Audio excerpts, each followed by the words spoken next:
জানেননি? ও আমি করি না, করিতে পারি না। বলতে পারবেননি? জবান তো সবার আছে। আমি করি না, করিতে পারি না, পিতা মাতারে কে দিব, করিও আমার উম্মত, করিও রাসূলের উম্মত। আমি করি না, করিতে পারি না, আমি করি না, পিতা মাতারে কে দিব, করিও আমার উম্মত, করিও আমার। জন্মের আগে পিতা মরিল, মাতা মরিল শিশুকালে, হে আমি এতিম এই নিখিলে। জন্মের আগে পিতা মরিল, মাতা মরিল শিশুকালে, আমি এতিম এই নিখিলে।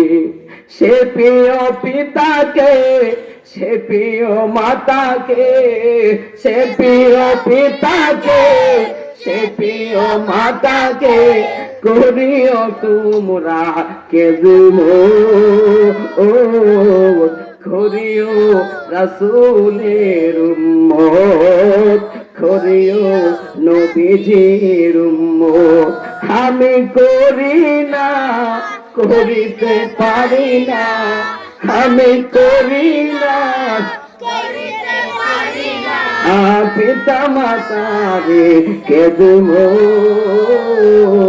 করিও আমার উম্মত, করিও আমার উম্মত।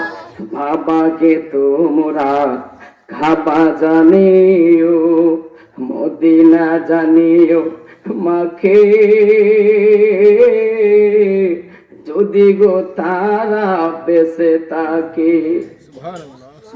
আরে যার গরু মা আছে, তার গরু মদিনায় আছে, যার গরু বাবা আছে, তার ঘরে মক্কা আছে। চিল্লায় কন্যা সুবহানাল্লাহ।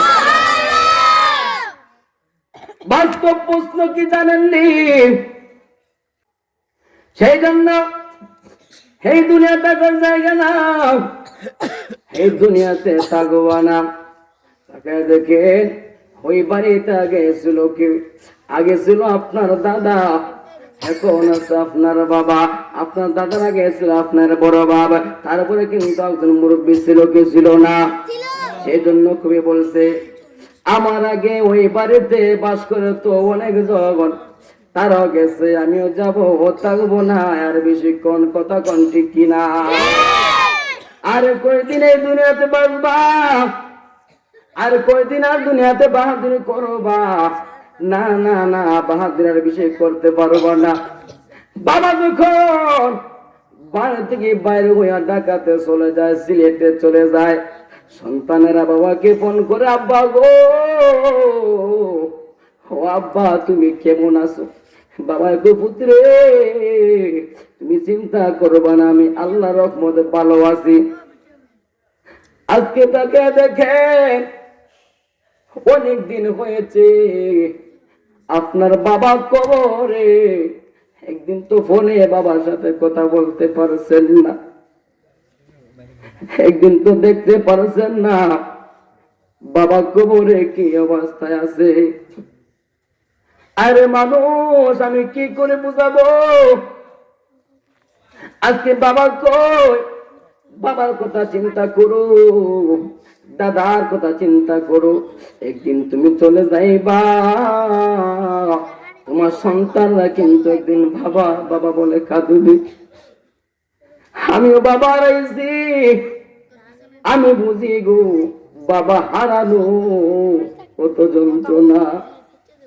আমার নবী বলছে, উম্মত, তোমার বাবা যদি তোমার বাড়িতে বৃদ্ধ হয়ে বসে থাকে, কোনো কাজ কাম না করতে পারে, ও উম্মত তোমরা শুনো রে, তোমরা সন্তানের জন্য তোমার বাবাটা হইল একটা বট বৃক্ষ। বট গাছ যখন ছায়া দিয়ে রাখি, তোমার বাবা যখন দুনিয়াতে বাড়িতে বেঁচে থাকতো, বৃদ্ধ হয়ে গেলেও যদি বসে থাকতো বট বৃক্ষর মতন সন্তানদেরকে ছায়ার ধরে রাখতো। কথা কোন ঠিক কিনা? জোরে বলেন ঠিক কিনা? কারণ দেখেন আমার নবী দুনিয়াতে আগমন করে কোনোদিন বাবার মুখ দেখতে পারে না। আমার নবী যখন 6 বছর হয়ে গেছিল, আমার নবী মার এতিম হয়ে গেছে, নিশ্চয় এতিমার কেউ নাই। আরে নবী কত কান্দা কানছেন রে, কান্না কান্না কি বলে। মা যে মদিনা বিশ্বাস করেন না, একটা উদাহরণ দিলে বিশ্বাস করবেন। কেন মাকে নবী মদিনা বলছে? অসাল কারণী পাগলের নাম তো শুনছেন। হে অসাল কারণী কারণ দেশের পাহাড়ে জঙ্গলাতে বাস করে কেমনে নবীর জুব্বা মোবারকটা পাইছে? সুবহানাল্লাহ বলবেন না? কেমনে নবীর জুব্বা মোবারকটা পাইছে? হাও বকো ডাক দিয়ে কয় অসাল কারণী পাগল, ও পাগল রে, তুমি কেন নবীকে এত ভালোবাসার কারণে কেন তুমি মদিনায় যাও না, নবীকে দেখতে যাও না? একদিন ঘুমের ঘরে নবী পাগলের বাঙ্গা পুরাই সাজের হইয়া গেছে। অসাল কারণী ডাক দিয়ে কয় নবী গো, ও নবী গো, আজকে আমি পাগলার বাঙ্গা করে আপনি আসছেন, আপনি দিদার দিছেন গো, আমি পাগলের জীবনটা ধন্য হইয়া গেছে। চিল্লা কি সুবহানাল্লাহ বলবেন না?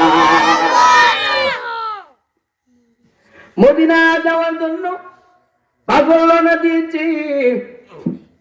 আমার নবী ডাক দিয়া বলে পাগলা রে, তুমি মদিনায় আসতে চাও, তোমার ঘরে কেউ আসেনি?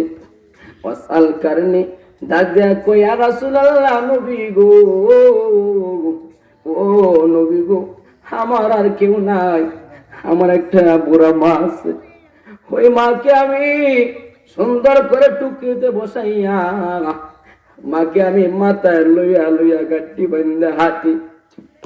আমার নবী ডাক দিয়া বলে অসাল কারণী একটা কথা মনে রাখো, তোমার মাকে তুইয়া তুমি মদিনায় এসে আমার সাথে দেখা করার দরকার নাই, তুমি মার খেজমত করো। সুবহানাল্লাহ। মার খেজমত করলে নবী খুশি, মার খেজমত করলে আল্লাহ খুশি। আরে ও যুবক, তোমাদেরকে উপলব্ধ করে বলি, মার দোয়ায় তুমি জিরো থেকে হিরো হইতে পারো, মার দোয়ায় কিন্তু আল্লাহর ওলি হইতে পারে কি পারে না? বাস্তব প্রমাণ শুনতেন নি আপনারা?